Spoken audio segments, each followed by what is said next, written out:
livrai-nos do mal que ainda reside em nós mesmos, porque só em Ti brilha a luz eterna do reino e do poder, da glória e da paz, da justiça e do amor, para sempre. Assim seja.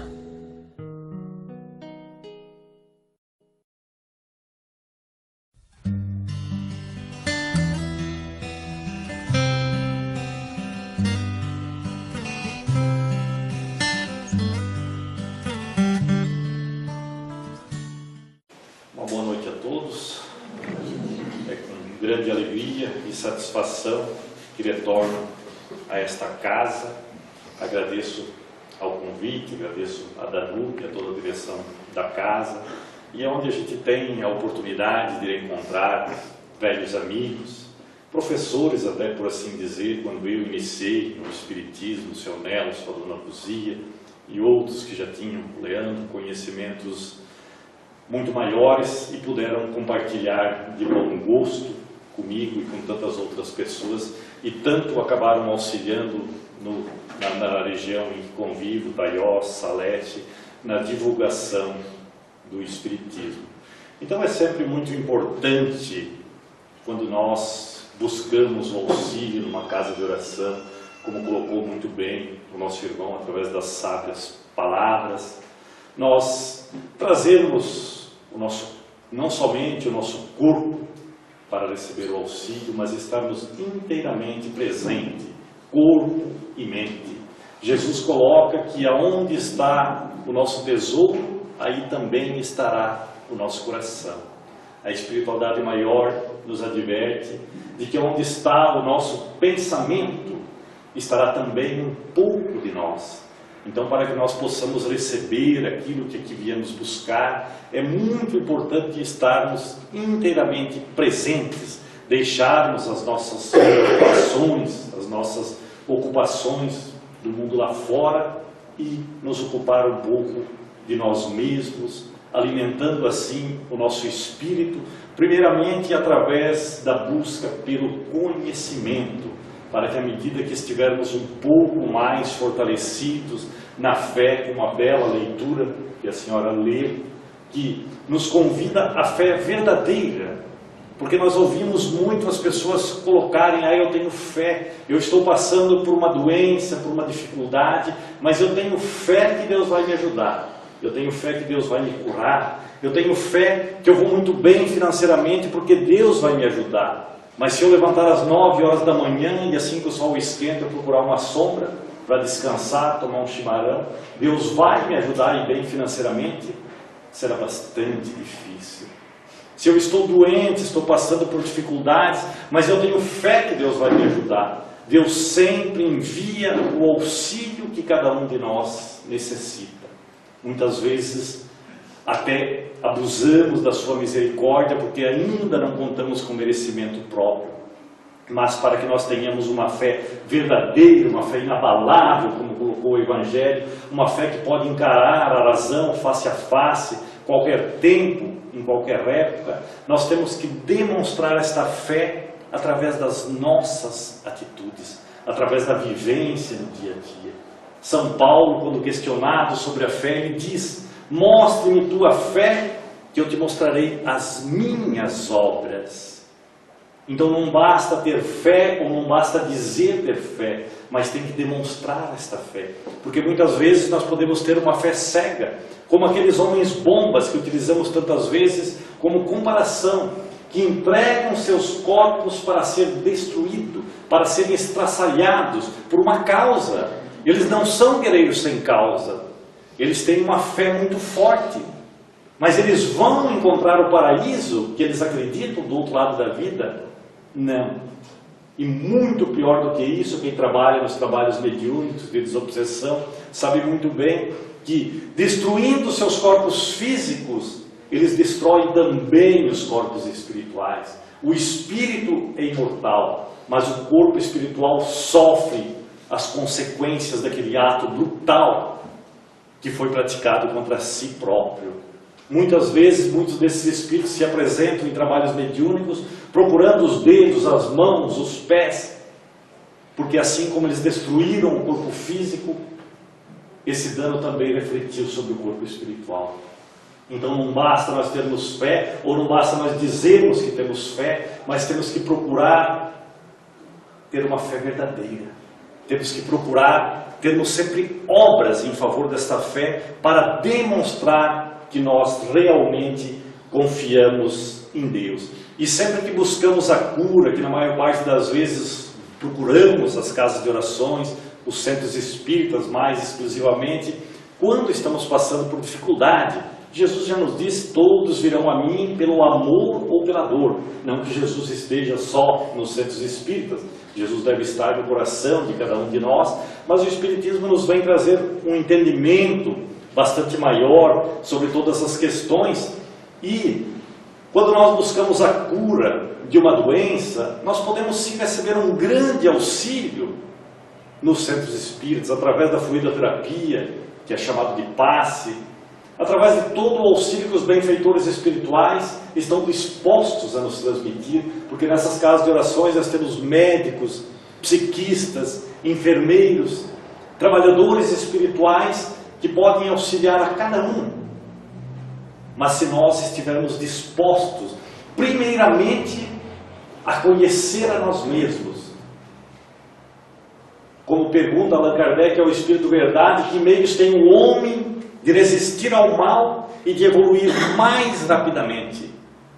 E o Espírito de Verdade responde: um sábio disse, homem, conhece-te a ti mesmo. Então, à medida que nós estivermos dispostos a olhar para nós, admitindo que nós somos espíritos ainda imperfeitos, criados sim por Deus, para a imortalidade, para que algum dia reflita em cada um de nós a imagem e semelhança do Criador, para que conquistamos pelo nosso próprio esforço a perfeição. Mas isso depende daquele grande esforço que cada um de nós terá que fazer por si próprio, sabendo que o nosso destino está sempre em nossas mãos, que nós hoje estamos colhendo o fruto daquela semente que no passado nós livremente semeamos. A semeadura é sempre livre, mas a colheita é sempre inevitável. Então por isso nós temos que tomar muito cuidado com aquela semente que nós estamos plantando hoje, porque se nós plantarmos espinhos, inevitavelmente nós pisaremos sobre esses próprios espinhos, seja do outro lado da vida, ou seja nas próximas reencarnações, futuras reencarnações, que todos nós ainda temos necessidades, porque somos ainda espíritos em marcha. Então, à medida que nós buscarmos conhecer a nós mesmos, admitindo que nós somos espíritos imperfeitos, procurar aquelas tendências que nós ainda temos voltadas muitas vezes para o mal, não para combates contra espíritos do mal, mas sim vencer o mal que reside dentro de cada um de nós. Quando cada um de nós vencer o mal que reside em nós, o mal exterior não mais nos afetará, porque semelhante atrai semelhante. E através das nossas sintonias, das nossas vibrações, sendo nós espíritos que emitem energia, somos emissores e receptores, mas nós emitimos energias e receberemos energias equivalentes às que nós emitimos. Então, se nós emitimos energias boas, nós vamos nos sintonizar com os bons espíritos.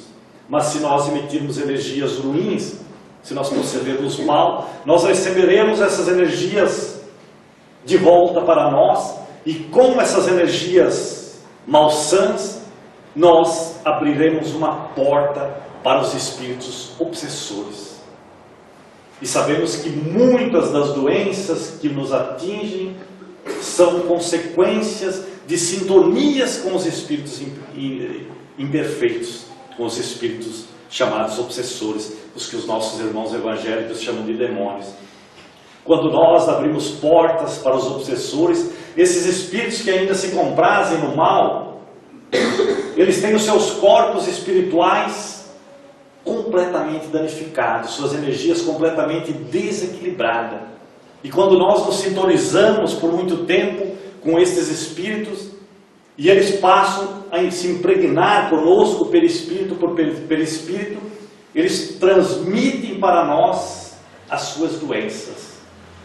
E por isso que o passe, a fluidoterapia, além de transmitir boas energias, bons fluidos, também afastam os espíritos obsessores. E muitas vezes nós nos sentimos muito melhores. Muitas vezes nós adentramos numa casa espírita com muitos problemas, muitas doenças, e saímos tão mais aliviados, nos sentimos praticamente curados, porque foram afastados aqueles espíritos do mal que estavam sintonizados conosco. Mas se nós não mudarmos de atitudes ao sair da porta para fora, se nós não buscarmos vivenciar aquilo que aprendemos, aquilo que o Cristo nos convida, não bastando nos dizer cristãos, porque a maior parte dos brasileiros se diz cristãos, não bastando ser um bom espírito, um bom cristão, que é a mesma coisa, dentro das casas de orações, mas que perde, por assim dizer, a paciência com muita facilidade. Temos que ser um bom cristão, não somente dentro das casas de orações, mas no trânsito, quando alguém nos dá uma fechada, na convivência com aquele familiar que consideramos difícil, com aquelas pessoas do trabalho que consideramos difícil, porque muitas vezes os outros também apontam o dedo para nós. Então é um grande esforço para que através do conhecimento nós nos melhoramos. Quando nós passarmos para o outro lado da vida, como colocamos figuradamente, o São Pedro não nos perguntará se nós decoramos a Bíblia ou se lemos dezenas, centenas de livros da farta literatura espírita, mas nos perguntará o que fizestes com o entendimento, com a oportunidade que foi dada. Então não basta saber, como colocava um sábio, mas tem que fazer, porque aquele que sabe e não faz, ainda não sabe. Então é muito importante o conhecimento, para que à medida que nós possuirmos o conhecimento, fica mais fácil nós sabermos quando nós estamos errando e fazer um policiamento sobre as nossas próprias atitudes. Dr. Bezerra de Menezes nos coloca, o grande Dr. Bezerra de Menezes, benfeitor espiritual, médico hoje do plano espiritual, que nós temos seguido pegadas de luz deixadas pelo Cristo e por muitos emissários do Cristo, que vieram até mesmo antes da vinda do Cristo para a Terra, mas que já eram supervisionados, coordenados pelo Cristo planetário. Mas ele nos questiona o que nós deixaremos quando chegar o momento de nós partirmos. Se não somos espíritos de luz para deixar pegadas de luz, não somos ainda iluminados para tanto, mas que possamos nos esforçar por apenas deixar algumas setas indicando o caminho. Porque não é levantando uma bandeira do Espiritismo que nós vamos trazer pessoas para dentro das casas espíritas, para serem agraciadas pelo entendimento, que eu agradeço todos os dias a Deus a oportunidade de ter esse pequeno entendimento de que eu já possuo. Mas sim mostrando que nós nos transformamos, nós mudamos na nossa convivência. Muitas vezes, pouco adianta nós buscarmos os nossos adversários, os nossos inimigos, como são colocados, e nos ajoelhar pedindo perdão a eles. Pouco conseguiremos com isso. Mas se nós demonstrarmos através das nossas atitudes que nós estamos dispostos a agir diferente, a agir melhor, não opondo jamais um obstáculo à reconciliação, não falando mal de ninguém, porque como coloca também Dr. Bezerra de Menezes, no mundo imperfeito como o nosso é inevitável que nós tenhamos inimigos, tenhamos pessoas que não gostam de nós, mas que nós, agraciados pelo entendimento, não sejamos jamais inimigos de ninguém. Então é um grande esforço que nós somos convidados a fazer. Quem quiser uma salvação fácil, tem que procurar as igrejas salvacionistas, que através de dogmas, através de passes de mágicas, apresentam um céu como um local geográfico e fácil de ser conquistado. Mas o Espiritismo nos mostra, nos esclarece, de que o céu é um estágio de consciência que depende do esforço de cada um, que nós somente vamos nos elevando espiritualmente à medida que nós vivenciarmos aquilo que o Cristo nos ensinou e Ele mesmo vivenciou. Então por isso Cristo disse que nós devemos primeiro buscar o reino de Deus e a sua justiça, e todas as outras coisas nos seriam dadas por acréscimo. Buscar o reino de Deus e sua justiça é vivenciar de acordo com os ensinamentos do Cristo.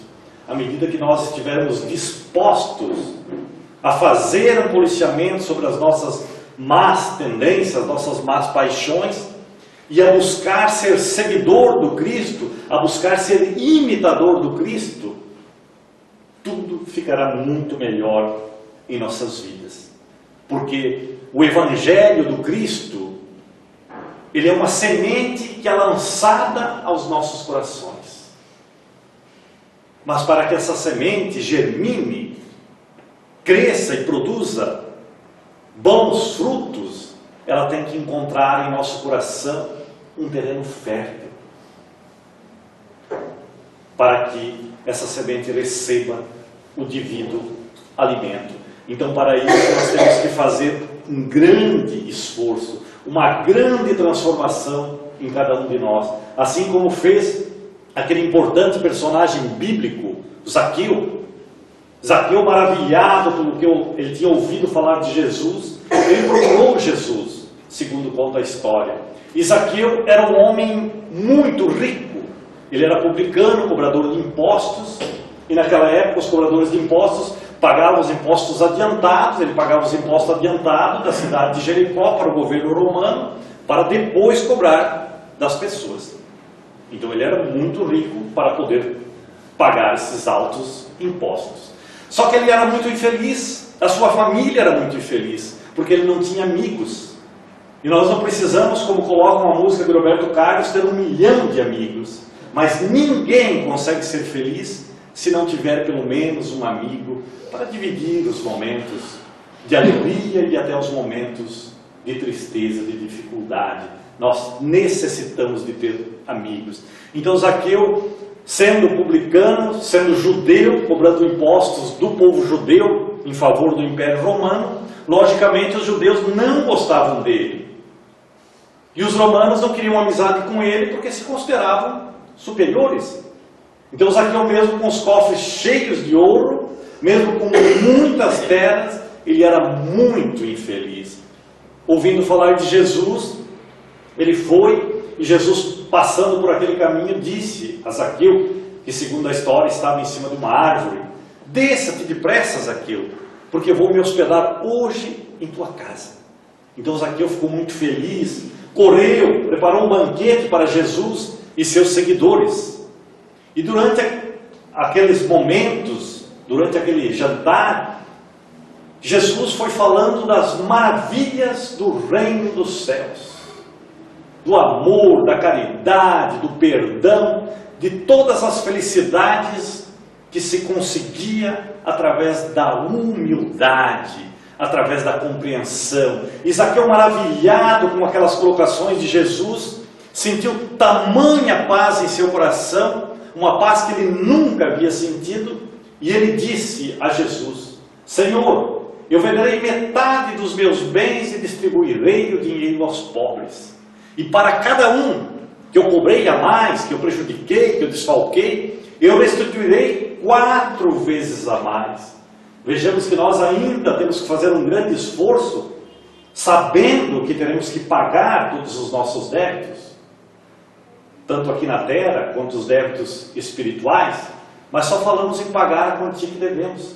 Mas aqui ficou tão tocado que ele falou: eu restituirei 4 vezes a mais. E ele deu início nessa transformação ainda com Zaqueu, que mais tarde, com a morte de Judas, com o suicídio de Judas, ele foi o 13º apóstolo, o apóstolo Matias.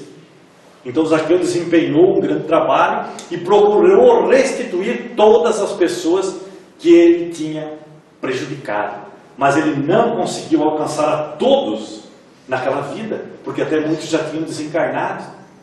Então relata a história que Zaqueu veio outras vezes, teve outras encarnações, e a última encarnação que temos conhecimento foi como o Dr. Bezerra de Menezes, grande espírito Dr. Bezerra de Menezes, que veio numa família rica, se formou médico, mas os seus bens não duraram muito tempo, porque ele tratava de muitas pessoas necessitadas, de muitas pessoas pobres que não podiam pagar a consulta e muitas vezes ele tinha ainda que comprar também os medicamentos porque as pessoas não tinham condições. Então assim, Dr. Bezerra foi gastando todos os seus bens e ele tratava de uma mulher com uma doença incurável para a medicina terrena, para a ciência humana, há muitos anos. E consultando essa mulher o procurando para mais uma consulta, ele receitou novamente um medicamento para esta mulher e a mulher disse a ele: doutor, eu não tenho condições de comprar esse medicamento é muito caro, eu sou pobre, eu não tenho condições. Então conta a história que Zaqueu, como o Dr. Bezerra de Menezes, encarnado, Dr. Bezerra de Menezes, levou a mão no bolso, não tinha mais nenhum centavo, arrancou de seu dedo o anel de formatura e deu à mulher: venda meu anel, compre os medicamentos necessários. Então a espiritualidade maior relata que naquele momento Dr. Bezerra de Menezes terminou de pagar a dívida com o Zaqueu. Aquela mulher era alguém que ele tinha prejudicado muito. Quando ele era Zaqueu, ele tinha extorquido muito e ele terminou de pagar as suas dívidas. E hoje é um grande trabalhador espiritual. Então vejamos que o reino de Deus não é fácil de ser conquistado, porque Deus não está lá fora, Deus não está nos templos, nas igrejas e nem nos centros espíritas. Deus está dentro de cada um de nós. O céu está em todos os locais onde hajam espíritos bons, e o inferno está em todos os locais onde hajam espíritos sofredores. Por isso até acho sempre muito importante, como comparação, uma cena do filme Nosso Lar, que não consta no livro, talvez muitos até já leram o livro Nosso Lar. É um livro muito interessante, que traz muitas informações, ditado por André Luiz, pela mediunidade de Chico Xavier, do mundo espiritual, sobre uma colônia, no mundo espiritual, a colônia Nosso Lar. Então André Luiz, desencarnando, enfrentando os estágios inferiores de consciência, aquelas regiões umbralinas, lamacentas, sombrias, sofreu por 7, 8 anos nessas regiões, e até que ele reconheceu, a exemplo do filho pródigo, as suas misérias morais, pediu, de certa maneira, perdão a Deus, através de uma prece que ele mesmo coloca, que não sabe quanto tempo durou essa prece. E Deus jamais deixa de nos atender, indiferente onde quer que estejamos. Se nós conseguirmos entrar em prece ao Criador, Ele sempre nos enviará o auxílio necessário. Então, naquele momento, a espiritualidade que já estava acompanhando, ninguém fica abandonado, mesmo nessas regiões umbralinas, e uma equipe socorrista recolheu André Luiz, levando para a colônia Nosso Lar. O interessante é que um dos espíritos, um dos benfeitores desta colônia, acompanhava durante esses 7, 8 anos, dia após dia, André Luiz, até a pedido de sua mãe, que tinha médicos, que habitava mundos mais superiores, colônias mais evoluídas, e ela pediu para que Clarencio ficasse acompanhando ele durante todo o tempo, mas ele não permitia, ele não enxergava essa equipe socorrista e não permitia que eles chegassem até ele, porque ele estava ainda muito materializado. Mas no momento que ele orou, então ele foi recolhido, tratado no mundo espiritual. É muito interessante essa colocação, porque André Luiz relata, o que até então para nós era desconhecido, que o nosso corpo espiritual, o nosso perispírito, como denomina Allan Kardec, leva para o outro lado da vida todas as moléstias que nós tínhamos aqui, se elas não forem, bem verdade, corrigidas aqui durante a tempo. Se nós não nos esforçarmos por trabalhar também as questões espirituais, por termos algumas conquistas espirituais. Então, André Luiz, à medida que foi esclarecido, foi hospitalizado, recebeu a cura, estava se sentindo muito melhor, à medida que ele compreendeu que ele era um espírito eterno, um espírito imortal, ele tinha um grande desejo de visitar a família.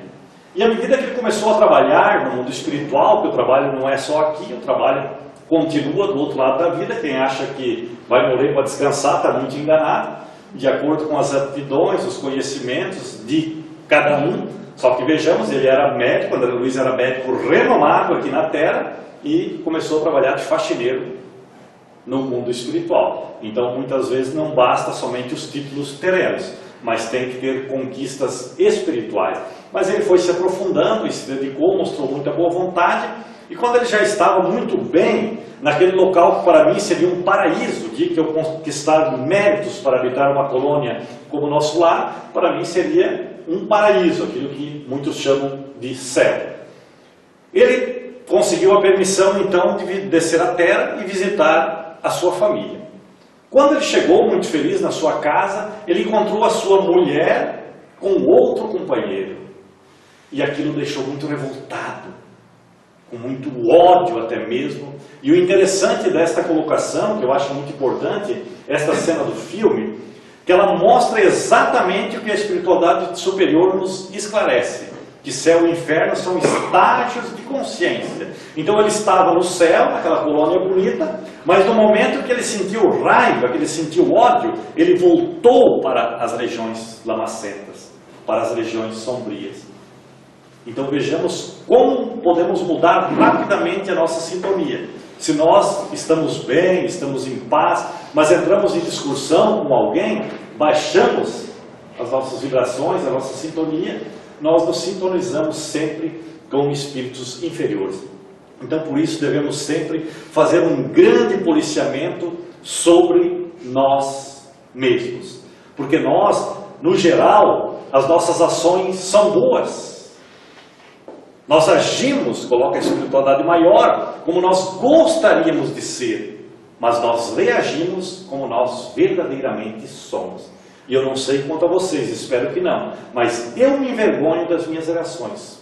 Muitas vezes eu me envergonho das minhas reações. Quando eu acho que eu estou já bem firme na fé, quase um Paulo de Tarso, aparecem pequenas dificuldades, pequenas contrariedades, e eu tropeço nessas dificuldades, nessas primeiras pedrinhas que aparecem no caminho, mas graças ao entendimento da santa doutrina dos Espíritos, a gente ergue a cabeça, levanta e começa novamente.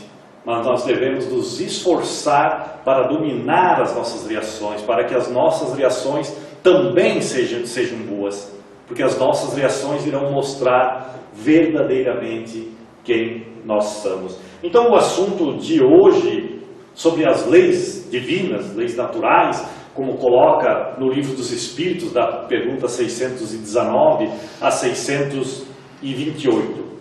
Sabemos que as leis divinas, as leis de Deus, elas estão contidas no Evangelho do Cristo. Todas as leis de Deus estão contidas no Evangelho do Cristo. Porém, o Espírito de verdade, quando Allan Kardec pergunta aonde se encontra a lei de Deus, ele responde: a lei de Deus está em vossa consciência, ou seja, na consciência de cada um de nós. Independente da evolução que nós temos, que nós tínhamos no passado, nós sempre sabíamos que era errado matar, errado roubar, errado cometer muitas atrocidades. Nós não tínhamos um conhecimento dos pormenores da lei que somos agraciados hoje pelas revelações da santa doutrina dos Espíritos. Mas à medida que nós vamos compreendendo que estas leis se encontram em nossa consciência, nós vamos compreendendo também que quando nós baixarmos o túmulo, não haverá um tribunal do outro lado da vida para nos julgar, mas sim a nossa consciência nos julgará, porque Deus está em cada um de nós e a nossa consciência será o nosso próprio juiz. O que não alivia em nada, porque a nossa consciência se voltará para nós como o juiz mais perverso, mais inflexível. Então sabemos que ao longo dos tempos nós tivemos 3 grandes revelações. A primeira é que Moisés, considerado o maior legislador de todos os tempos, que trouxe as leis de ordem moral, que são os 10 mandamentos, mas também necessitou de muitas leis humanas para conduzir, para comandar aquele povo ainda bastante violento, ainda semi-bárbaro. Então ele necessitou de muitas leis humanas e muitas vezes necessitou até de fazer uso da espada. Quando veio Jesus, Jesus disse que não veio abolir a lei, mas veio para que se desse cumprimento às leis.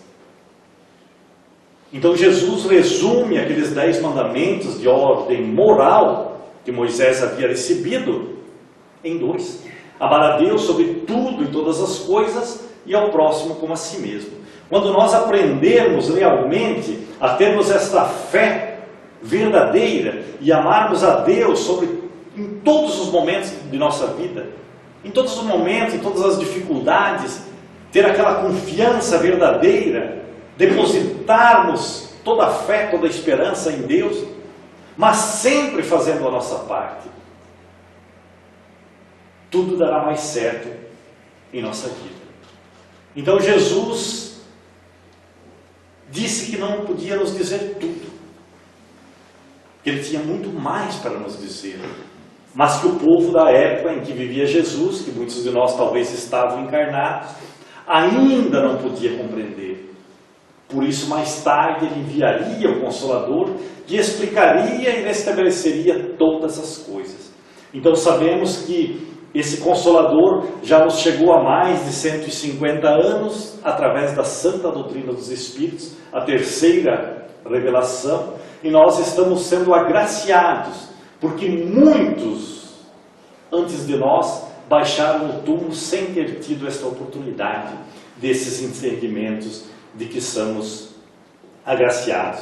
Então sabemos que nós muitas vezes cometemos infrações às leis humanas e não somos punidos. Se dá o jeitinho brasileiro, se escapa. As leis humanas não alcançam todas as faltas, todos os crimes. Porém, as leis divinas, nenhuma punição, aliás, nenhum erro escapará à punição. Porque sempre que eu fizer algo de errado, Deus estando em mim, a minha consciência julgando, a sentença será lavrada imediatamente. A punição muitas vezes pode demorar, pode nem ser nesta vida. A misericórdia de Deus permite que muitas vezes nós nos fortalecemos antes de receber essas punições. Mas ninguém escapará, porque todas as infrações às leis divinas ficarão impregnadas em nosso perispírito, em nosso corpo espiritual, desequilibrando as nossas energias, desequilibrando os nossos chakras e nos deixando vulneráveis a doenças, acidentes, a todos os tipos de dificuldades. E temos sempre os dois caminhos, os dois meios de eliminar esses karmas do nosso caminho. Um deles é sofrendo a reação daquelas nossas ações más. E o outro é eliminando o karma através de boas atitudes, através de boas ações. Como há uma história muito bonita, que talvez até já coloquei nesta casa, de um senhor de escravos, que num momento de fúria, ele obrigou um de seus escravos a enfiar a mão num moinho, num engenho de cana, e aqueles cilindros arrancaram o braço do escravo. Então podemos dizer que no momento que esse senhor de escravos obrigou o seu escravo a arrancar o braço, ele também perdeu o braço, porque ele se tornou um devedor junto à lei de causa e efeito. Ficaria um karma em seu destino. Este homem, esse senhor de escravos, se arrependeu, jamais para o final de sua vida, se arrependeu muito daquela atitude. Desencarnou, deixou o corpo e foi para as regiões umbralinas, regiões inferiores de consciência. Não permaneceu muito tempo, porque ele havia já demonstrado um arrependimento sincero. Mas sabemos que não basta o arrependimento, mas tem que haver a reparação. Então, depois de recolhido para uma colônia, e ele tendo conhecimento, depois de tirar aquele véu que muitas vezes cobre o nosso espírito, ele mesmo pediu para nascer sem braço. Não precisou as leis divinas imporem, não, tu vai ter que nascer sem braço. Ele pediu para vir sem braço, para que pudesse encontrar paz em sua consciência. Mas nesse planejamento reencarnatório, a misericórdia de Deus permitiu que ele nascesse com um corpo perfeito, porque muitas vezes é tão difícil, principalmente para casais que têm o primeiro filho, terem um filho deficiente, uma criança deficiente. Então a espiritualidade fez a programação com o apoio dele, de que ele viria, encarnaria com um corpo perfeito, mas entre 40 e 50 anos de idade perderia um braço de acidente para que pagasse a sua dívida. Mas esse homem encarnou, se tornou uma pessoa muito boa, cumpridor dos seus deveres, um bom pai de família, uma pessoa que jamais perdeu a oportunidade de estender a mão a alguém, através da caridade, através de uma palavra amiga, uma palavra de conforto, de esperança, sempre estava disposto a ajudar. Quando chegou nesta idade que ele deveria perder o braço de acidente, ele perdeu apenas um dedo, a ponta de um dedo. E conta a história que um dia ele se encontrou com Chico Xavier e disse: mas Chico, veja, agora eu perdi esse dedo num acidente. E o Chico, que recebia as intuições do benfeitor Emmanuel, disse ao homem: fique muito feliz, porque você mudou o teu destino. A tua dívida era perder o braço. Então sabemos que talvez esse homem nem precisaria ter perdido aquele dedo, mas foi um meio para que ele mesmo tivesse um entendimento de que através das boas ações nós mudamos o nosso destino. Vejamos que o nosso destino está em nossas mãos. Todos os dias nós temos no livro do destino uma página em branco para reescrever o nosso destino. Nós podemos mudar o nosso destino todos os dias através das nossas atitudes. Então, na pergunta 614 do livro dos Espíritos, Allan Kardec pergunta ao Espírito de verdade o que se deve entender por lei natural ou lei divina, que são as leis de Deus. E o Espírito de verdade responde: a lei divina é a única e verdadeira para a felicidade do homem. E ele só é infeliz quando dela se afasta.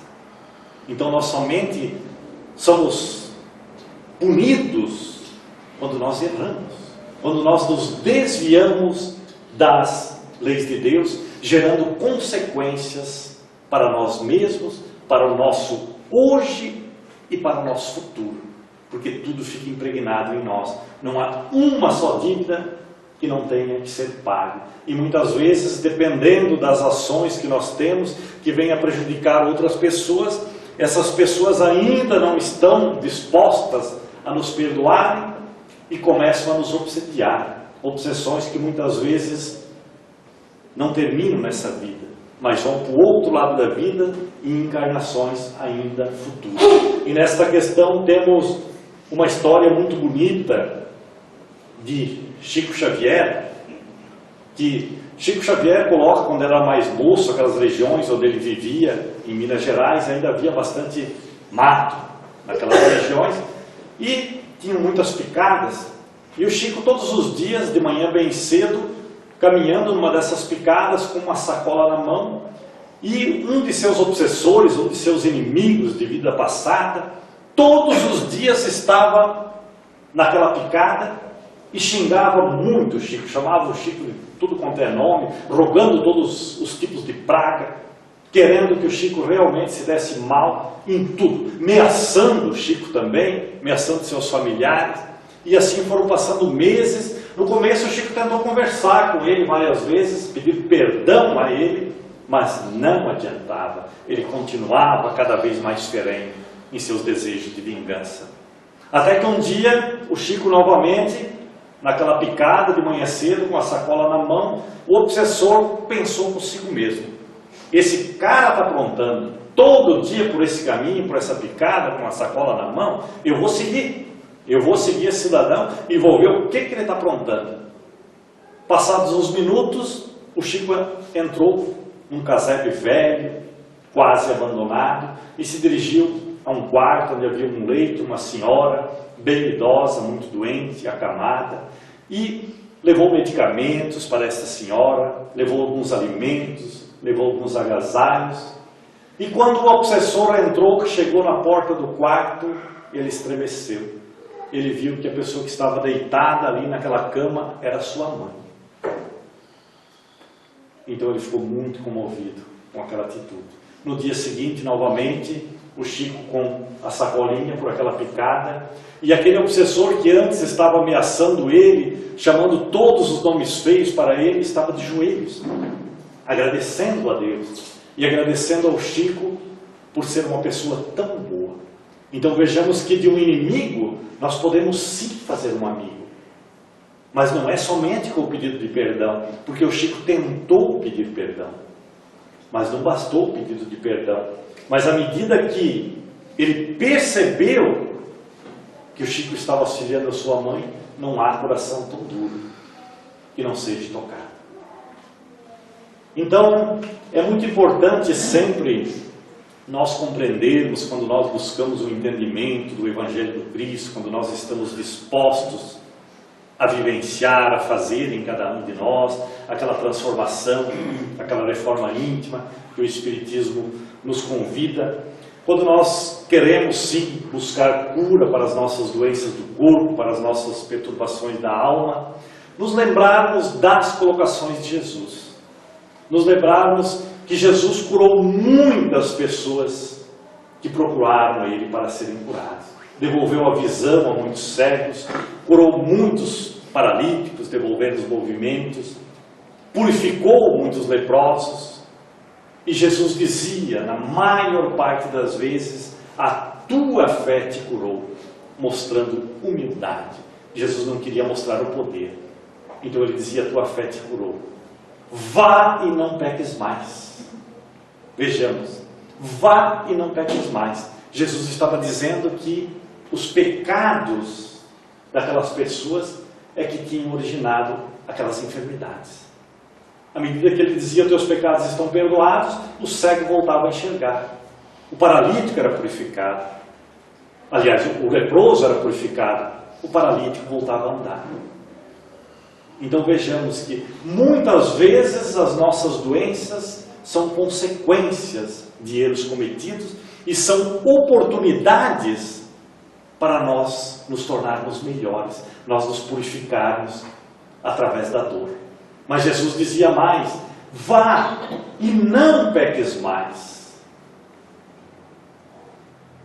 A espiritualidade maior nos adverte de que muitos daqueles a quem Jesus curou voltaram a adoecer, porque eles não fizeram em si a transformação necessária, eles não mudaram de vida, eles continuaram pecando, eles continuaram vivendo do mesmo jeito que eles viviam antes. Então, da mesma maneira, quando nós buscamos o auxílio aqui, nesta maravilhosa casa de oração, e podemos sim, iremos receber da espiritualidade, mas tem que encontrar em nosso coração aquele alimento necessário para aquela semente que foi lançada, aquela disposição necessária para nos tornarmos melhores no mundo lá fora.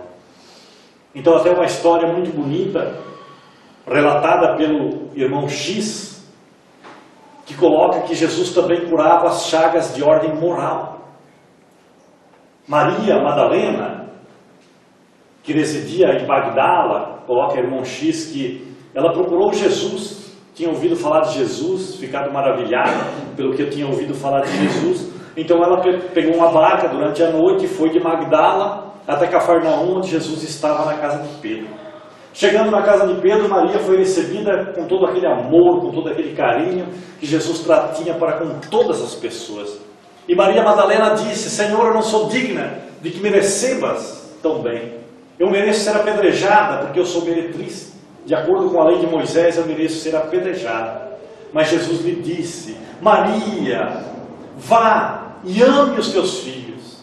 Tão desventurada eu sou, Senhor, que eu não tenho filhos para amar, disse Maria. Então Jesus lhe disse, Maria, vá, ame os filhos que não têm mães, e ame as mães que não têm filhos. Mas ame, e você encontrará paz em seu coração. Então relata a história que Maria Madalena permaneceu com Jesus durante muito tempo, aprendeu muito com Jesus, fez aquela transformação em sua vida. Jesus não condenou por aquilo que ela havia sido, mas deu uma nova oportunidade através do amor, até que Jesus foi crucificado. Então Maria, seguindo seu caminho de volta, encontrou um grupo de leprosos, e esses leprosos estavam procurando Jesus para serem purificados, para encontrar a cura através do poder de Jesus. E Maria teve que dar a triste notícia de que Jesus já estava morto. Então esses leprosos ficaram muito tristes e retornaram cabisbaixos para o Vale dos Imundos, o Vale dos Leprosos. E Maria acompanhou eles, colocando a eles tudo o que ela havia ouvido falar da esperança que Jesus dava através da mudança de vida, através da evangelização. E Maria permaneceu com esses leprosos muito tempo pregando o Evangelho, auxiliando a cuidar de seus ferimentos, alimentando, até que ela desencarnou vitimada de lepra. E relata o irmão X que o próprio Cristo veio buscar o seu espírito. Então vejamos que Jesus não nos pede, Jesus não nos condena aquilo que nós fomos no passado, mas Ele quer que nós estejamos dispostos a mudar. A exemplo de Maria Madalena, que possamos também, cada um de nós, fazer aquela transformação necessária, nos mudando para melhor. Então estamos indo para o final. Uma das questões que eu gosto sempre muito de falar é a questão do perdão. O perdão que muitas vezes, a falta do perdão, traz muitas doenças para nós. Muitas vezes nós não estamos dispostos a perdoar, porque imaginamos que perdoando aqueles que pecaram contra nós, aqueles que nos prejudicaram, nós estaremos livrando o outro de quitar seus débitos para com as leis de Deus. Mas perdoando, nós tiramos o lixo que a mágoa, o ódio, a revolta deixou em nós. O perdão liberta, o perdão cura. Mahatma Gandhi coloca que o fraco não perdoa jamais, o fraco quer vingança. Que possamos ser fortes e possamos perdoar. Jesus coloca aquela bonita parábola do mau servo, do servo imprudente, que tomou emprestado do rei 10.000 talentos. Cada talento equivalia a 12 quilos e 600 gramas de prata.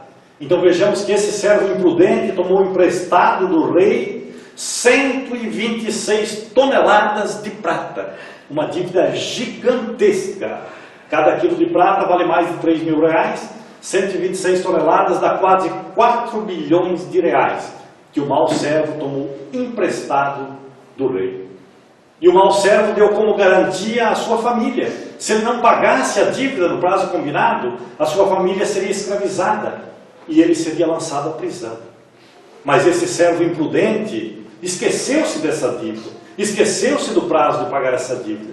Vencendo a dívida, o servo não comparecendo, o rei mandou seus guardas buscá-lo.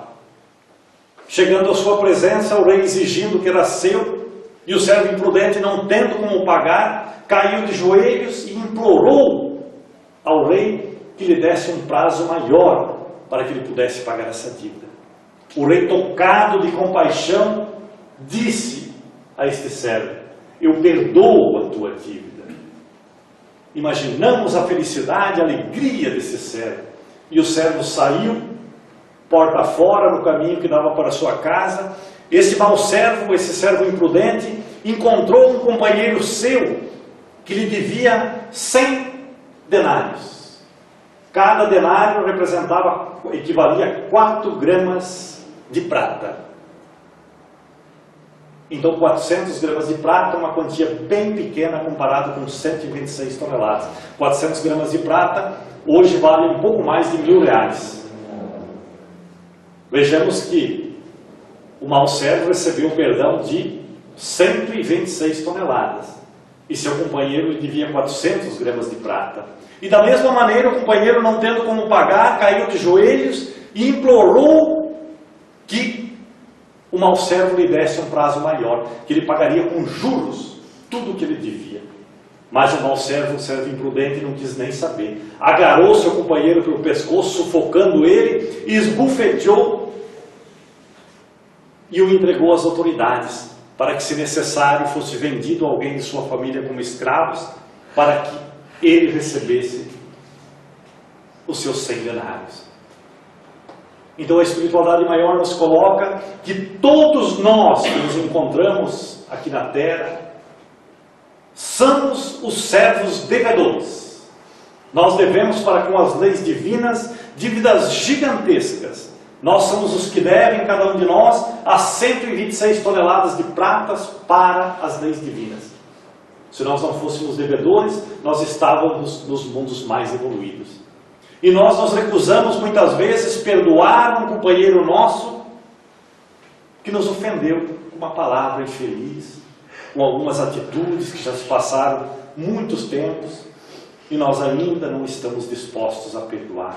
Então que possamos realmente refletir, meditar, se nós queremos o perdão de Deus, se nós queremos a oportunidade que Deus concede a cada um de nós para reparar todos os nossos débitos, todos os males que nós temos cometido, que possamos realmente perdoar os nossos irmãos, perdoar de coração. Então, muito obrigado pela paciência de vocês e espero que essas colocações possam auxiliar no entendimento de cada um de nós. Que a paz de Jesus esteja com todos.